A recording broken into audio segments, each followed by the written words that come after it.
everybody and welcome to Taff en route. Today's away game is Forest Green Rovers, which you all know I absolutely adore. I absolutely hate them. So I'm going to take great pleasure in getting the win today. Hopefully that can happen. Also in the car we got the big man as usual sitting in the passenger seat, just hiding.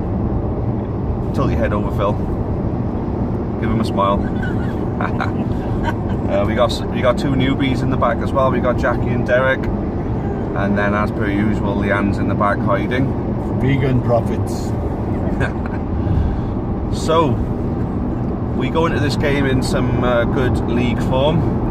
Not the best, because our goal scoring hasn't been the best, but we have kept 4 clean sheets in a row. So, for me, going to a place like Forest Green, that kind of defensive record gives me hope that we can go there and get something. So, I think I'm going to let the newbies kick this one off. So, Jackie and Derek, how do you guys think we're going to fare today? I think 2-0 to us. I'll take that. I think it's going to be a tough game, I think. But we'll be okay. We'll skip another 1 year, I think. I mean, Forest Green, with the finances that they've got, the sort of budget they've got, the sort of team they're capable of putting together, good manager in Cooper as well. They're always going to be a tough team to play against, but they haven't exactly started as well as I think they would hope to have started. So for me, that gives me some kind of hope, because we got a decent record in the last couple of years up there. I mean, last season we got a 1-1 draw. The season before we won 4-0. So I'm feeling confident about it personally. What do you reckon, Phil? Yeah, it's going to be a tough game. It always is. I think every game in Division 2 is a tough game, but yeah, I think we can get away with a 2-1, 3-2. I'd be happy with that. I mean, I'd be happy with another clean sheet, to be honest with you. Keep that run going. Yeah, well, as I say, we have been doing that, but as you say, we haven't been putting the ball in the back of the net, which isn't in our position. We're still doing okay, but we got to start putting it in the net. Today could be the day. Well, I think so. I mean, with the kind of strikers we got, I mean, Hammond and Matt scored over 40 goals between the two of them last season, so we know that within our forward line there's goals. So I think it's only a matter of time. And what I'm impressed with is that we're doing this with the clean sheets, having lost a defender and a goalkeeper who were part of our better players from last season, and Mickey Dimitri's been out injured as well. So it just goes to show that the recruitment has been good. Yeah, well, I think with the signings, what Flynn has done, we were all getting worried about signing 5 centre halves and all this sort of stuff. But you look at it now, it's worked out great, and I think they're so adaptable now. They can play in different positions. We must have the 2 best fullbacks in the division at this present time, and we lost our star player in Butler, but the acquisitions we got with Flinney, with the new players, they're all playing for the places, and his talent. I always said that the one place we did need to, the one gap that we did need to fill was a goal-scoring midfielder. Fair play, we got some really good midfielders, but we haven't got a midfielder that can score goals on a regular basis. A 10 to 15 goal a season midfielder, which the more successful teams in League 2 tend to have that kind of player, like a Danny Mayer for Bury, for example, is a good bit. So I think if we'd have got that, maybe the goal scoring record would have been a little bit better. But obviously we got some money through the West Ham game. Do you think that money will go on that kind of player? He's made no hidden fact that he is definitely looking for another striker or a midfielder anyway. So yeah, with that money, and there ain't a lot of option out there because you can only sign players who are non-contractor or whatever. But we're doing okay. Somebody's going to take a battering. Hopefully it's going to be today. But as you say, there's no weak sides in our league this year. They're all playing well. That's why we're 5th. You mentioned the Bury player then. Yeah. For grabs now because the team's folded. Well, their captain is it Stephen Lawson. Their captain, he's a good midfielder. I don't think you can sign them at the moment, can you? I don't think you can sign anybody players at the moment unless they're non-contractual, because they give them all transfers, didn't they? Well, no, if the club falls, and then the players will automatically become free agents. Yeah. Yeah, but it comes under the sale of acquisition of the club, doesn't it? The player belongs to the club, although it doesn't exist. Somebody brought this up in the week. Their better players have gone. Obviously, we all know that Plymouth now is Plymouth Bury United, but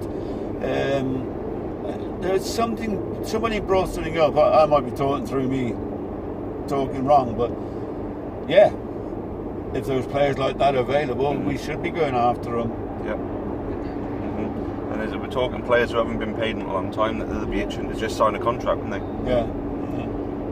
Not that I would take great pride in feeding from the scraps of a football team that's at the fold. I mean, it's something that our club's been through before. So in no way am I happy with that. But at the end of the day, the situation is what it is. So if there are players out of contract, they want to sign a contract. Why not with us? Yeah. That's the way I see it. So Forest Green, though, for me, I don't think their forward line is going to be as scary as last time, because simply for the fact that they don't have Christian Doige anymore. Yeah, but they got two former Newport County players. Yeah. Who will be out to shine. Yeah. We all know what McCluskey can do. Yeah. We all know what Aaron Collins can do. But we haven't got to worry about them. If we turn up and play the way we have been playing and should be playing, I don't think we have a much problem. Well, we all know what Aaron Collins is capable of doing to us, because he nearly cost us a playoff place last season. Yeah. You can't hold that against him. He's just doing his job as a football player, but he didn't celebrate at least. How ironic that his brother is in the squad today as well, isn't it? Yeah. What a story that would be if Aaron Collins was to score a goal against us to prevent us from beating them, and Lewis Collins comes off the bench to score the winner at the end. Well, it was on Facebook this morning. One of our supporters, "Where's Mrs. Collins going today?" And she put in, "I'm in the away end." Good. But I'll be proud if my son gets a game and gets onto the pitch with Forest Green as well. So, what a great day for her today. Aye. Two of her sons on the same pitch. I mean, obviously, we know there's been a lot of famous footballing brothers, like the Laudrups, the De Boers, the Nevilles. Now enter the Collinses. Yeah. So what kind of team are we going to go with? Should we stick with playing the three up top, four at the back, three at top, three in the midfield? I would. It's all according if Matt is fit, isn't it? Yeah. We know that Abrahams is going to be okay. We know Ammons is the first name on the sheet. Yeah. But if Matt's fit, although he's had a lot of criticism about his contribution to the side, which I don't agree with, but if he's fit, he should start. Well, Ammon and Abrahams have got to start for me. If Matt's available, then he has as well. Yeah. If not, Corey Whiteley, for me, he's warming on me. I think he's a capable football player. I like the bloke. He just hasn't had that enough game time to show his abilities. And he started against Crewe. I mean, that was an overall poor team performance. You can't really pick at any individuals for that. With every player didn't put a performance in, did they? As much as everybody seemed to single out Robbie Wilmot, who was man of the match in the next game. So they make a point that he only seems to play for the cameras. Well, at the end of the day, you only seem to notice when the cameras are playing because whenever Robbie Wilmot plays, he gives the same effort and dedication to the team every time, as far as I'm concerned. Yeah, no, I think it wasn't so much his performance. Whoops a daisy, phones fell. I'm not redoing that. I need to get a new bloody thing tonight. There we go. I don't think it was much his performance, it was his contribution with arguing with a fan in the Bisley stand which I see him at least 5 times to last year. Yeah. And as a professional, I love the bloke, don't get me wrong, but he shouldn't be doing things like that. Heat of the moment and all that, like, yeah, I can understand that. Yeah, I think. But Robbie has done it now about 5 or 6 times. And if I actually see that if it was the same bloke, I would go and sort him out. Never mind bloody Robbie Williams, Yeah. Robbie Wilmot, but it's not professional. He should not show his anger. Everybody's got their own say about it, but as a player, he shouldn't be doing things like that. And I think that's where the criticism come in. Yeah. And then people put in his performance as well. I think he's got to rise above it all as a professional, but at the same time, he's still only a human being, and I think a lot of people tend to forget that these football players are human. Yeah, but to do it once or twice, but not to do it as many times as he does. And unfortunately, I've been there. Well, you know I'm there, and it's actually always in the Bisley, and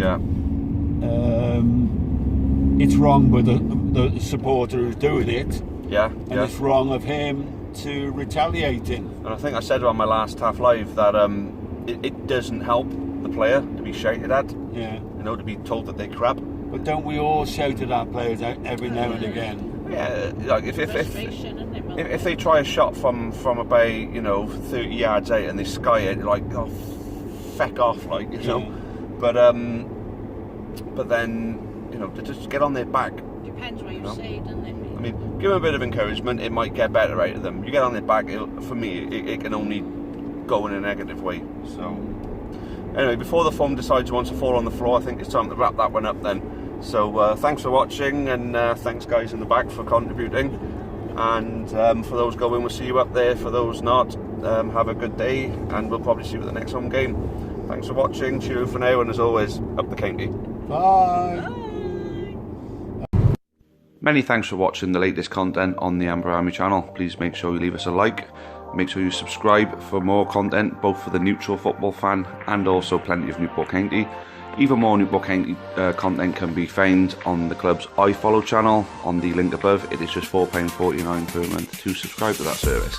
And those of you feeling extra generous can also support us on Patreon on the link at the bottom there. That would be a monthly donation of your choice. Thank you again, make sure you've subscribed, and as always, up the county.